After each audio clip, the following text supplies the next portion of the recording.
Mes bien chers frères, Marie, cependant, retenait tous ces événements et les méditait dans son cœur, dit saint Luc dans l'évangile de ce jour de la solennité de Sainte Marie, Mère de Dieu. Mes chers amis, c'est en 431, au Concile d'Éphèse, que le nom de Marie, Mère de Dieu, a été prononcé officiellement.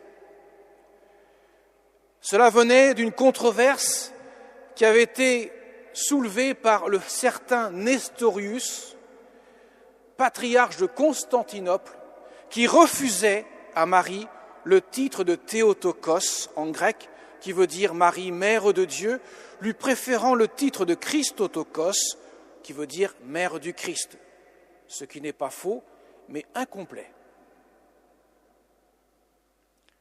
Or, saint Cyril d'Alexandrie était assez virulent contre ce fameux Nestorius, et donc il y a eu un concile en 431, le troisième après Nicée et Constantinople, qui s'est réuni pour trancher dans le vif du sujet et reconnaître à Marie le titre de Mère de Dieu. Car cela a une importance absolument cruciale, fondamentale, car si Marie n'est pas la Mère de Dieu, Jésus n'est pas Dieu. Mais Nestorius comprenait qu'en disant Marie, Mère de Dieu, ça voudrait dire Marie est divine.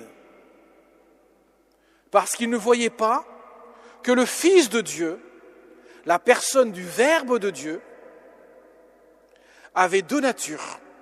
La nature divine, puisqu'il est Dieu, et en se faisant homme, dans le sein de la Vierge Marie, et avait assumé pleinement la nature humaine, âme et corps. Lui, dans son esprit, il y avait une certaine dichotomie, une distance entre la nature divine et la nature humaine, même au niveau des personnes. On se demandait comment pouvaient les deux natures être unies dans la personne du Verbe de Dieu. Ce n'est pas très clair dans sa tête, ce qui a, pour lui, provoqué cette controverse, refusant le titre de Théotokos, de Mère de Dieu. Et même après que l'Église s'est prononcée, il a persévéré, donc il a été, en quelque sorte, limogé de Constantinople. Voilà pour la petite histoire. Mais les pères de l'Église ont toujours ce réflexe. Si on dit des choses fausses sur la Vierge Marie, automatiquement, ce qui a trait à Jésus est faux. Donc il est d'importance cruciale et fondamentale de dire véritablement ce qu'il en est pour la Vierge Marie, afin que le Fils n'en soit pas déshonoré par la doctrine que nous pouvons dire. Et donc l'Église a pris les mesures qui s'imposaient pour trancher dans le vif et ainsi affirmer que Marie est bien Mère de Dieu. Marie est la mère de la personne divine du Fils de Dieu qui s'est fait homme en son sein. Autrement dit, après le mystère de la Sainte Trinité, il n'y a pas de mystère plus grand et plus incompréhensible pour notre petit cerveau que celui de l'incarnation du Verbe de Dieu. Comme saint Jean l'a dit dans son prologue, le Verbe s'est fait chair et il a habité parmi nous. Mes chers amis, nous fêtons à l'aube de cette nouvelle année notre Mère du ciel, en l'invoquant comme Mère de Dieu, et suite après cela, la première basilique majeure en l'honneur de la Vierge Marie sera construite donc à Rome, qu'on appelle Sainte Marie Majeure, qui se trouve en face de Saint-Jean du Latran, sur la grande avenue qui les sépare entre les deux.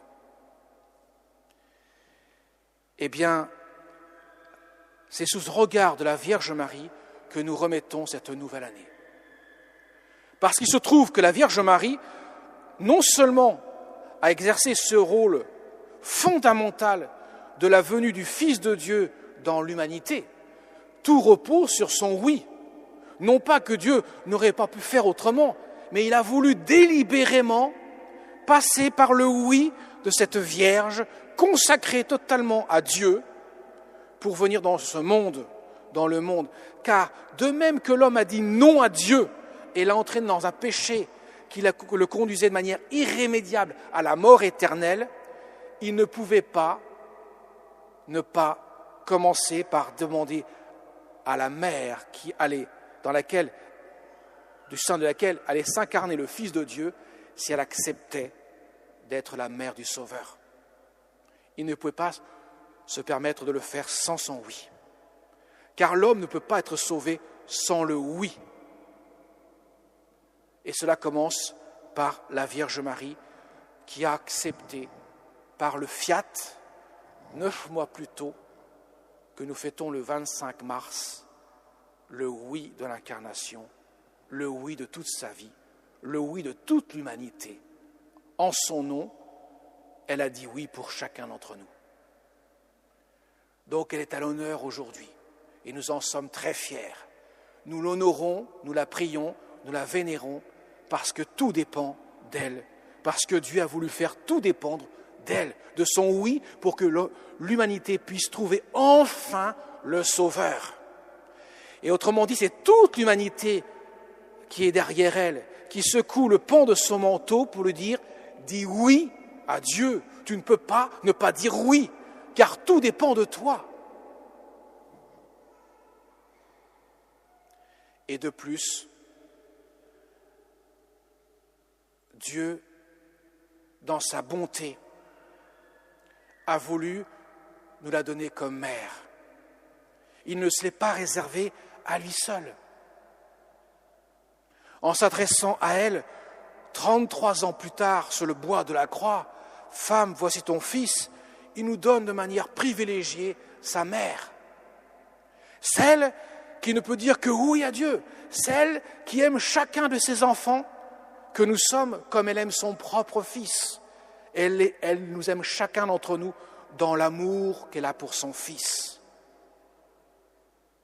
Elle dépasse toutes nos mères humaines, entre guillemets, parce que son oui est le oui de plénitude qui permet à Dieu ainsi de pouvoir venir dans nos cœurs.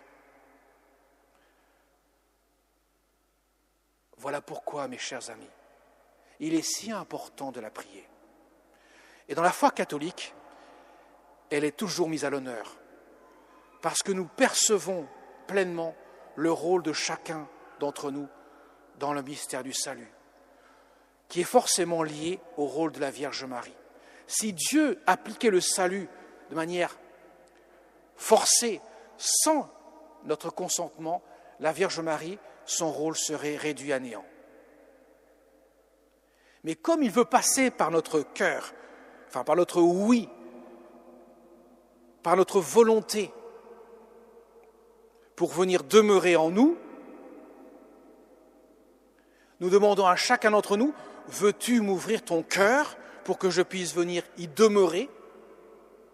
À ce moment-là, son rôle est primordial. Voilà pourquoi, en la priant, nous nous aidons nous-mêmes à dire oui à Dieu. Et personne, absolument personne, qui a invoqué notre Mère du ciel, lui demandant de venir à son secours, Notre-Dame du Perpétuel Secours, elle possède ce vocable-là, n'a été abandonnée par cette mère qui est tellement attentionnée à chacun d'entre nous, qu'elle nous supplie de dire oui.